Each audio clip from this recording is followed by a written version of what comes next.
Perkenalkan, nama saya Dino. Saya di GSP sebagai pilot drone, terutama di UV, di multirotor dan fixed wing. Kemarin kita di Nabire. Nabire itu adalah di wilayah di Papua Tengah itu. Untuk kemarin itu kita ada satu tim yang ke sana. Untuk personil kita ada 3 orang. Pilotnya 2, kemudian untuk surveyornya 1. Jadi untuk akuisisi foto udara di sana itu ada total hektarannya ya, itu ada 1000 hektar. Dengan tujuan kita mengakuisisi data untuk memperluas area di area sungai untuk tambahan emas seperti itu.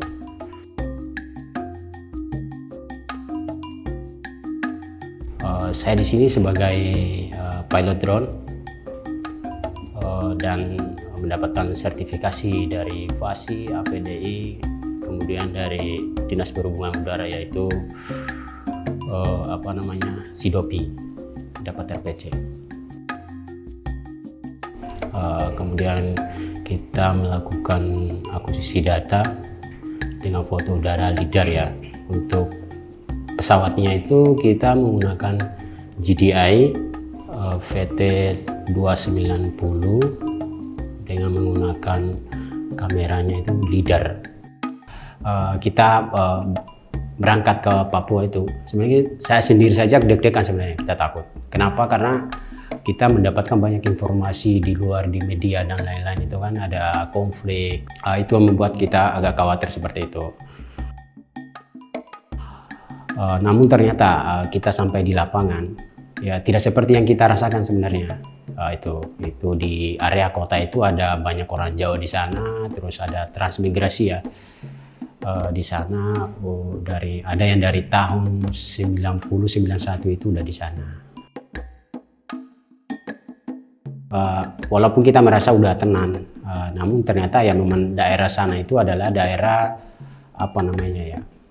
dikatakan konflik, ya kita khawatir aja sebenarnya. Waktu itu kita hati-hati, sehingga untuk kita ke arah gunung untuk pemasangan titik kontrol itu kita dikawal oleh TNI di sana. Untuk intinya itu untuk biar kita lebih safety atau lebih aman di sana, seperti itu.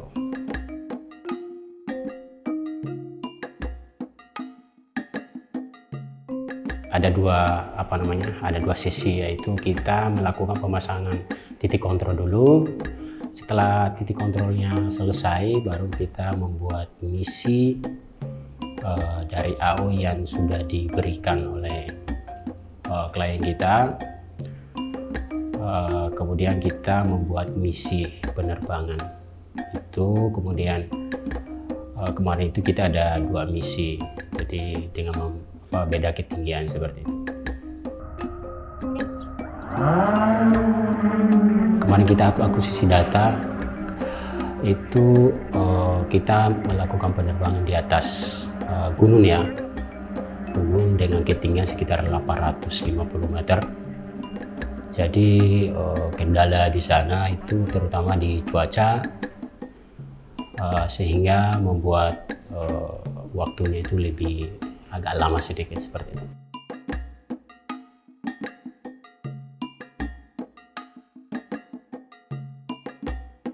Itu untuk jarak ke titik kontrolnya itu, pemasangan GPS-nya itu sekitar 14-12 kilo. Untuk aksesnya, karena pemasangan titiknya di atas gunung, akhirnya mau nggak mau kita harus menggunakan mobil 4WD. Itu bisa akses ke sana seperti itu. Setelah dalam perjalanan itu kita harus melewati 4 sungai. Jadi kalau misalnya di daerah sungai pertama kalau tidak hujan, tapi di sungai ketiga keempatnya hujan, ya mau nggak mau kita harus nunggu airnya surut dulu baru kita bisa nyebrang seperti itu. Nanti kita ketemu di situ, yang tim yang ikut 04 nanti untuk kendala utama sebenarnya dari tempat akuisisi itu di atas gunung, jadi kita harus melakukan perjalanan jauh untuk ke lokasi itu sih. Jadi kadang kita sampai ke lokasi itu ternyata hujan, akhirnya kita jadi pasang untuk titik kontrolnya seperti itu. Kemudian di sana itu benar-benar hutan yang belum dijangkau oleh orang, sehingga kita harus datang ke lokasi, kita harus cari lokasi yang benar-benar bisa kita melakukan pemasangan GPS agar bisa terbuka lah intinya seperti itu. Ada satu jalur yang benar-benar kita harus mensusur sungai.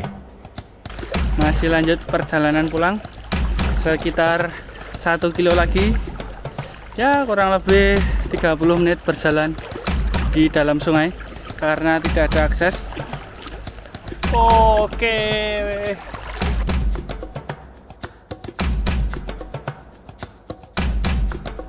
Ketika kita jalan untuk pemasangan titik poin yang tadi saya bilang sebelumnya itu, karena hanya satu jalur sehingga kita harus susur sungai sampai ke atas. Ketika kita sampai ke atas, ada hujan turun dari atas gunung, sehingga pas baliknya itu airnya udah tinggi. Jadi mau nggak mau kita harus kayak berenang itu, jadi sampai ke tinggi leher kita seperti itu. Untuk kesulitan yang kita alami di lapangan seperti itu.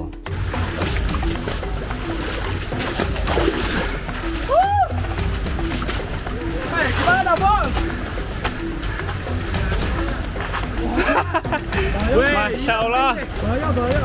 Jangan hilang, Pak. Ya tadi yang saya sudah sampaikan kan, karena hanya satu jalur itu yang kita melakukan titik poin di tengah hutan, sehingga pas ketika kita balik itu kan airnya sudah naik. Arus kencang. Itu sungai sungai yang kecil itu airnya sudah naik sampai di leher. Kemudian ada sungai induk atau sungai utamanya itu juga dari atas gunung itu hujan sehingga airnya begitu deras.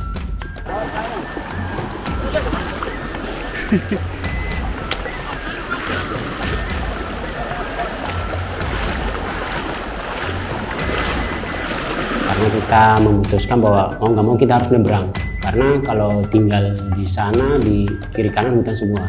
Akhirnya ada yang ngecek bahwa ini bisa kita nyebrang seperti itu. Alhamdulillah ada sungai yang bisa kita lewati meskipun arus deras. Akhirnya kita waktu itu saya sama teman saya, kemudian sama tentara kan kita mulai nyebrang. Terus teman saya yang namanya si Yoga ini, dia pegangan sama saya. Yang kuat, Jok. Yang kuat. Sama saya, terus di sampingnya teman yang terseret ini, dia di tengah juga. Akhirnya pas kita sampai ketika di tengah, entah dia terpleset atau arus di bawahnya itu terlalu kencang gimana, akhirnya tiba-tiba lepas dari tangan kita itu. Saya lihat karena ada 2 orang yang udah kejar teman si Yoga ini, akhirnya saya udah nggak apa-apa. Akhirnya tentara juga ikut terseret, terus di senjatanya tak bawa waktu itu, tak pegang dulu di pinggir, akhirnya dibantu sama teman-temannya tadi, akhirnya dia bisa selamat seperti itu.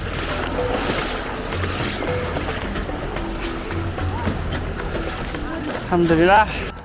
Semoga kedepannya kita mendapatkan klien yang lebih banyak, terus terutama di foto udara lidar maupun di foto udara foto udara ortofoto mozaik seperti itu.